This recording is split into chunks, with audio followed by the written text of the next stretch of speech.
भारत माता की वंदे वंदे वंदे।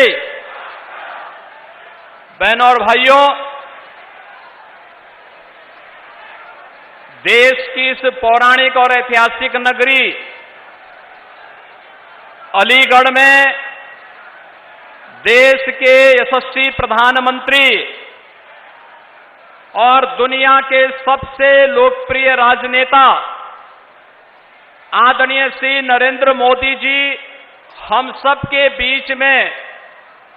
अपना योग्य मार्गदर्शन देने के लिए यहां पर उपस्थित हुए हैं। मैं अलीगढ़ और हाथरस की जनता जनार्दन की ओर से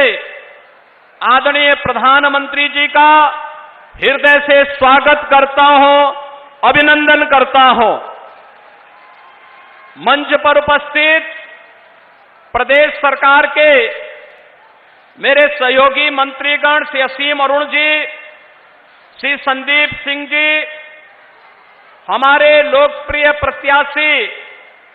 अलीगढ़ से श्री सतीश गौतम जी, हाथरस लोकसभा सीट से लोकप्रिय प्रत्याशी श्री अनूप वाल्मीकि जी, आज के इस कार्यक्रम में उपस्थित भारतीय जनता पार्टी, राष्ट्रीय लोकदल और सहयोगी दलों के सभी पदाधिकारीगण, सभी माननीय जनप्रतिनिधिगण और भारी संख्या में उपस्थित सभी बहनों और भाइयों, आप सबकी ओर से इस महत्वपूर्ण नगरी में मैं आज आदरणीय प्रधानमंत्री जी का हृदय से स्वागत करता हूं, अभिनंदन करता हूं। बहनों और भाइयों, लोकसभा चुनाव के पहले चरण का चुनाव संपन्न हुआ। 102 लोकसभा सीटों पर पूरे देश के अंदर जिस प्रकार का एक उत्साह और उमंग जनता जनार्दन के मन में प्रधानमंत्री मोदी जी के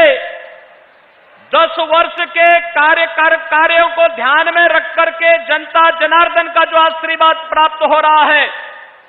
हम कह सकते हैं उत्तर प्रदेश के प्रथम चरण की 8 लोकसभा सीटों पर विपक्षी दलों की कोई खाता नहीं खुलने जा रहा है और दूसरे तीसरे चरण के लिए भी उसी बात का आह्वान करने के लिए आज एक बार फिर से आदरणीय प्रधानमंत्री जी का मार्गदर्शन अलीगढ़ और हाथरस की जनता जनार्दन को प्राप्त होने जा रहा है। बहनों और भाइयों, विकास और विरासत और गरीब कल्याण की जिन योजनाओं को पिछले 10 वर्ष के अंदर इस देश ने मूर्त रूप लेते हुए देखा है, वह अभूतपूर्व है, अभिनंदनीय है और भारत को विकसित भारत के रूप में स्थापित करने के लिए एक महत्वपूर्ण आधार स्तंभ के रूप में हम सबको प्राप्त हुआ है। इस सब के प्रति कृतज्ञता ज्ञापित करने का एक अवसर लोकसभा चुनाव 2024 हम सबको प्राप्त हुआ है। मेरी आप सबसे अपील है, अलीगढ़ और हाथरस की जनता जनार्दन को तो प्रधानमंत्री जी ने वह सब कुछ दिया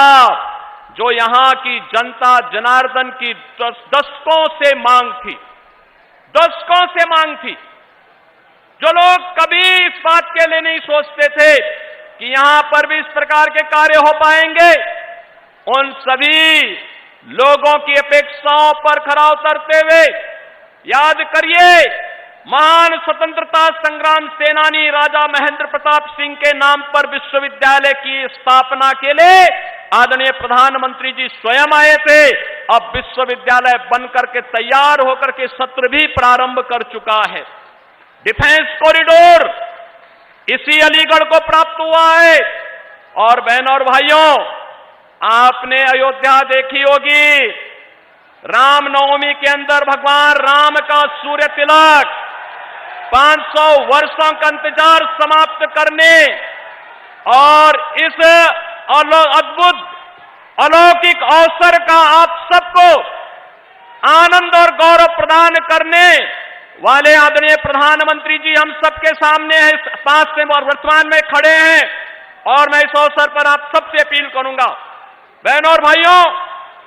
जिन सपा बसपा कांग्रेस के लोगों ने आपको विकास से वंचित रखा, आपकी आस्था के साथ खिलवाड़ किया, आपकी सुरक्षा पर सेंध लगाने का प्रयास किया,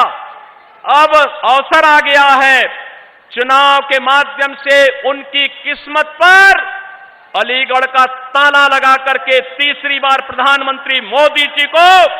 देश की सत्ता सौंपे। भारत दुनिया की एक बड़ी ताकत बनेगा और दुनिया ताकत बनाने के लिए, आत्मनिर्भर भारत बनाने के लिए, विकसित भारत बनाने के लिए आदरणीय प्रधानमंत्री जी के साथ देश भर का जो स्वर जुड़ रहा है, उस स्वर के साथ हम भी उस स्वर के साथ अपना स्वर मिलाएंगे। वह स्वर है फिर एक बार, फिर एक बार, फिर एक बार, अब की बार, अब की बार। आप सभी लोग इस विश्वास के साथ आप सबसे अपील करूंगा, अलीगढ़ से भारतीय जनता पार्टी ने पुनः सतीश गौतम को अपना प्रत्याशी बनाकर के आपके बीच उतारा है और अनूप प्रधान हाथरस से भारतीय जनता पार्टी के प्रत्याशी के रूप में आपके बीच में है। आदरणीय प्रधानमंत्री जी के प्रतिनिधि के रूप में कमल चुनाव चिन्ह के साथ आपके बीच में है। आप सबसे मेरी अपील होगी, हमें कमल चुनाव चिन्ह देखना है और मोदी जी के 10 वर्ष के कार्यों के प्रति कृतज्ञता ज्ञापित करने का जो एक अवसर हम सबको प्राप्त हो रहा है, इस रूप में हम लोग चुनाव जिता करके भारतीय जनता पार्टी और सहयोगी दलों को विजयी बना करके भेजेंगे। इस विश्वास के साथ मैं एक बार फिर से आदरणीय प्रधानमंत्री जी का हृदय से स्वागत करता हूं, अभिनंदन करता हूं। धन्यवाद। जय जय श्री राम।